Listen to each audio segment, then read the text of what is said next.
Hello friends, welcome to Haridev life style.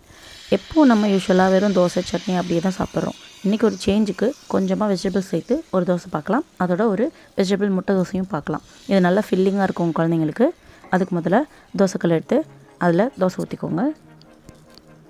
நீங்கள் என்ன எண்ணெய் யூஸ் பண்ணுறீங்களோ அந்த எண்ணெயை ஊற்றிக்கோங்க. என் குட்டி பையனுக்கு லேசான தோசை வேணும்னு சொன்னனால நான் இப்படி தட்டியிருக்கேன். இது நார்மலாக கொஞ்சம் ஊத்தப்பம் மாதிரி தான் ஊற்றுவேன். ஊத்தப்பம் மாதிரி போட்டுட்டு நல்லா நிறைய வெஜ்ஜி சேர்த்துக்கோங்க, சூப்பராக இருக்கும். இப்போ அதில் வெங்காயம் போட்டுக்கலாம்.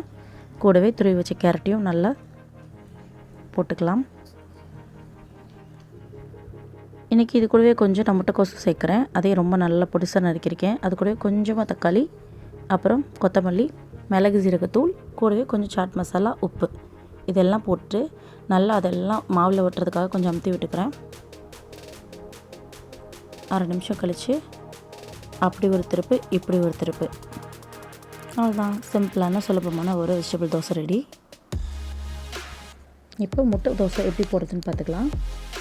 அதுக்கு ஒரு டம்ளரில் வெங்காயம், தக்காளி, கேரட், கேபேஜ், கொத்தமல்லி, உப்பு, மிளகு சீரகத்தூள், கரம் மசாலா, கொஞ்சமாக சாட் மசாலா, அது கூட 2 நாட்டுக்கோழி முட்டை அடித்து கலந்து வச்சுக்கிட்டேன். இப்போது தோசையை லேசாக தட்டிட்டு அதில் நம்ம கலந்து வச்ச முட்டை கலவை எடுத்து நல்லா ஃபுல்லாக ஸ்ப்ரெட் பண்ணிக்கோங்க. எவ்வளோ கலர்ஃபுல்லாக இருக்குது பாருங்கள், நாட்டுக்கோழி முட்டைன்றதுனால.